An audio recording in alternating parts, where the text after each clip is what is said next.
আসসালামু আলাইকুম ওরহমতুল্লাহি ওয়াবারাকাতুহ। 1 মিনিট মাদ্রাসা ইউটিউব চ্যানেলে সম্মানিত দিনী ভাই বোনেরা, আমি আশা করি আল্লাহ তাআলার অশেষ রহমতে আপনারা ভালো আছেন, সুস্থ আছেন। আজ আলোচনা করব অত্যন্ত গুরুত্বপূর্ণ একটি বিষয় নিয়ে। যারা খুব বেশি টাকা পয়সার সমস্যার মধ্যে আছেন, খুব টাকার প্রয়োজন হলে কষ্ট করে শেষ রাতে উঠে এই আমলটি একবার হলেও করবেন। একটি ছোট্ট দোয়া শিখিয়ে দিচ্ছি, এই দোয়াটি মাত্র 3 বার পড়বেন। আল্লাহ রাব্বুল আলামিন চাহে তো আপনার 3 দিনের মধ্যেই একটি ব্যবস্থা হয়ে যাবে, ঋণ পরিশোধের ব্যবস্থা হয়ে যাবে এবং আপনার পরিবারে ইনশাল্লাহ কোনো না কোনো একটি মাধ্যম থেকে রিজিকে বরকত আসবে। এটি পরীক্ষিত আমলের ভিডিও। এর আগে যে ভিডিওটি আমরা দিয়েছিলাম, এই ভিডিওর আমল করে অসংখ্য দিনী ভাই বোন এর ফল পেয়েছেন, আপনিও পাবেন। মনের মধ্যে শতভাগ বিশ্বাস নিয়ে আমলটি অবশ্যই করুন। কোনো প্রকার হারাম ছবি ছাড়া নতুন ভিডিওগুলো পাওয়ার জন্য চ্যানেলটির সঙ্গেই থাকুন, সাবস্ক্রাইব করে বেল বাটনটি অন করার মাধ্যমে। চলুন সম্পূর্ণ ভিডিওটি দেখা শুরু করি। রহমতের প্রহর বা সময় বলতে রাতের শেষ তৃতীয়াংশকে বোঝায়। ওলিয়া আউলিয়ারা এই সময়কে ইবাদত বন্দেগীর উত্তম সময় হিসেবে বেছে নিতেন। এই সময়ে নবী করিম সাল্লাল্লাহু আলাইহি ওয়াসাল্লাম ও সাহাবারা নফল নামাজ, কোরআন তেলাওয়াত, জিকির, আজকার ও মোরাকাবা করতেন। এছাড়া হযরত রাসূলুল্লাহ সাল্লাল্লাহু আলাইহি ওয়াসাল্লাম প্রায় সারা রাতই আল্লাহর দরবারে নামাজ, কান্নাকাটি, নফল ইবাদতে মশগুল থাকতেন। তিনি শেষ রাতে বিভিন্ন নফল ইবাদত শেষে কিছুক্ষণ ঘুমাতেন, তারপরে উঠে আবার ফজরের নামাজ আদায় করতেন। সাহাবাদের অনেককে নবীজিকে স্মরণ করে সারা রাত ইবাদত করতেন, যদিও নবীজি সাল্লাল্লাহু আলাইহি সাল্লাম চাইতেন না তারা এতটা কষ্ট করুক। আমরা জানি রহমতের সময় হলো রাত 3টা থেকে ফজরের আগ পর্যন্ত। এই সময় প্রকৃতি থাকে নীরব, পরিবার পরিজনও থাকেন ঘুমিয়ে, জাগতিক কোনো কাজকর্মের তাড়া থাকে না।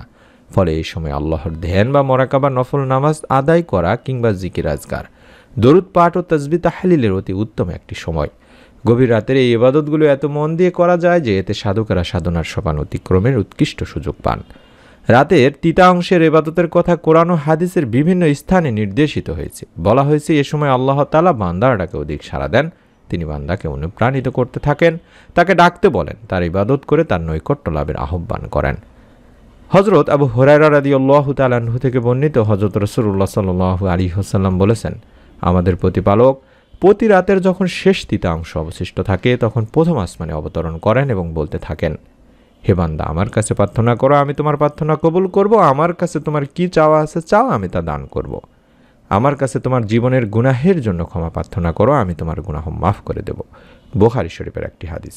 শুধু তাই নয়, এভাবে আল্লাহ তাআলা ফজরের আগ পর্যন্ত তার বান্দাদের ডাকতে থাকেন। আর যে বান্দা তার মাবুদ মাওলাকে ডাকার মতো ডাকতে পারেন, আল্লাহর নিকট কাকুতি মিনতি করতে পারেন, রহমতের আমলের বদৌলতে তার ভাগ্যের দরজা আল্লাহ রাব্বুল আলামিন খুলে দেন।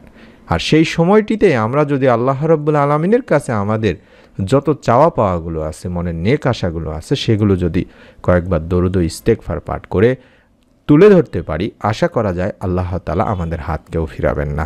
তাই চেষ্টা করবেন বাংলাদেশের সময়, যারা বাংলাদেশে দেখছেন, রাত 3টা থেকে ফজরের আগ পর্যন্ত এই সময়টিতে ঘুম থেকে ওঠার। কার কি প্রয়োজন, বিশেষ করে যারা আর্থিক দুরবস্থার মধ্যে আছেন তারা অবশ্যই আমলটি করবেন। ঋণের মধ্যে যারা আছেন, অথবা যারা যে দেশ থেকে ভিডিওটি দেখছেন, ফজরের অন্তত আধা ঘন্টা আগে ঘুম থেকে উঠে সুন্দর করে ওযু করে 2 রাকাত করে 4 রাকাত নামাজ আদায় করার পরে এই ছোট্ট দোয়াটি পাঠ করবেন অন্তত 3 বার। একদিন হযরত আলী রাদিয়াল্লাহু তাআলা আনহুর নিকট এক চুক্তিবদ্ধ দাস এসে বলল, আমি চুক্তির অর্থ আদায়ে অক্ষম, আপনি আমাকে সাহায্য করুন। হযরত আলী রাদিয়াল্লাহু তাআলা আনহু বললেন, আমি কি তোমাকে এমন কিছু দোয়া বা বাক্য শিখিয়ে দেব যেগুলো নবী করিম সাল্লাল্লাহু আলাইহি ওয়াসাল্লাম আমাকে শিখিয়েছিলেন? এগুলো তুমি যদি পাঠ করো তাহলে তোমার উপর যদি পাহাড় পরিমাণও ঋণ থাকে, আল্লাহ তাআলা তা আদায়ের ব্যবস্থা করে দেবেন। সুবহানাল্লাহ, সুবহানাল্লাহ। সেই দোয়াটি আমি স্ক্রিনের মধ্যে দেখাই দিচ্ছি, এটি স্ক্রিনশট নিয়ে নিন, দেখে দেখে অন্তত পড়লেও হবে ইনশাআল্লাহ। যে নিয়মে বললাম, ফজরের অন্তত আধা ঘন্টা 1 ঘন্টা আগে বাংলাদেশের সময় রাত 3টা থেকে ফজরের আগ পর্যন্ত এই সময়টিতে ঘুম থেকে উঠে ওযু করে 2 রাকাত নামাজ আদায় করার পরে কয়েকবার দরুদ ও ইস্তেগফার পাঠ করে পড়বেন, আল্লাহুম্মা আকফিনি বিহালালিকা আন হারামিকা ওয়া আগনিনি বিফাদলিকা আম্মান সিওয়াক। আল্লাহুম্মা আকফিনি বিহালালিকা আন হারামিকা ওয়া আগনিনি বিফাদলিকা আম্মান সিওয়াক। আল্লাহুম্মা আকফিনি বিহালালিকা আন হারামিকা ওয়া আগনিনি বিফাদলিকা আম্মান সিওয়াক। এভাবে 3 বার পাঠ করবেন। এই দোয়াটিতে বলছি, হে আল্লাহ, আমাকে এতটুকু পরিমাণে হালাল রিজিক তুমি দান করো যা আমার জন্য একেবারে যথেষ্ট হয়ে যাবে এবং এর জন্য কোনো প্রকার হারাম অর্থের আমার প্রয়োজন হবে না। আর তুমি ব্যতীত, তুমি ছাড়া আর সবার থেকে আমাকে অমুখাপেক্ষী তুমি করে দাও। সুবহানাল্লাহ, অত্যন্ত মারাত্মক পাওয়ারফুল পরীক্ষিত একটি দোয়ার আমল আমি আপনাদেরকে শিখিয়ে দিলাম। মনের মধ্যে 100% বিশ্বাস নিন, ভিডিওটিতে অন্তত একটি করে কমেন্ট করুন, আমিন অন্তত লিখুন, কিংবা আল্লাহ রাব্বুল আলামিনকে সাক্ষী রাখার জন্য কিছু একটা কমেন্ট করুন, ভিডিওটিতে একটি লাইক দিন। আপনার কাছে অনুরোধ করছি, যারা অভাব অনটনের মধ্যে আছেন, ঋণের মধ্যে আছেন, রিজিকে বরকত নেই, কয়েকটা দিন অন্তত 3টা দিন আপনারা কষ্ট করে হলেও শেষ রাতে ঘুম থেকে উঠে ওযু করে নিজে নির্জনে একা একা দরুদ ও ইস্তেগফার পাঠপূর্বক দোয়াটি আবারও দেখায় দিচ্ছি। এই দোয়াটি কম করে হলেও 3বার পাঠ করে আল্লাহ তাআলার কাছে অবশ্যই 2 হাত তুলে দোয়া করবেন। দোয়ার শুরুতে আল্লাহর প্রশংসা করবেন, দোয়ার ভিতরে নবীজি সাল্লাল্লাহু আলাইহি সাল্লামের প্রতি দরুদ পাঠ করবেন, আপনার মনের যত নেক চাওয়া পাওয়াগুলো আছে কান্নাকাটি করবেন। রব্বুল আলামিন কোনো না কোনো একটা মাধ্যম আপনার জন্য বের করে দেবেনই দেবেন ইনশাআল্লাহ। আমি অনুরোধ করছি, এরকম নতুন আমল ভিডিওগুলো আমরা প্রতিদিন দিচ্ছি ইনশাআল্লাহ।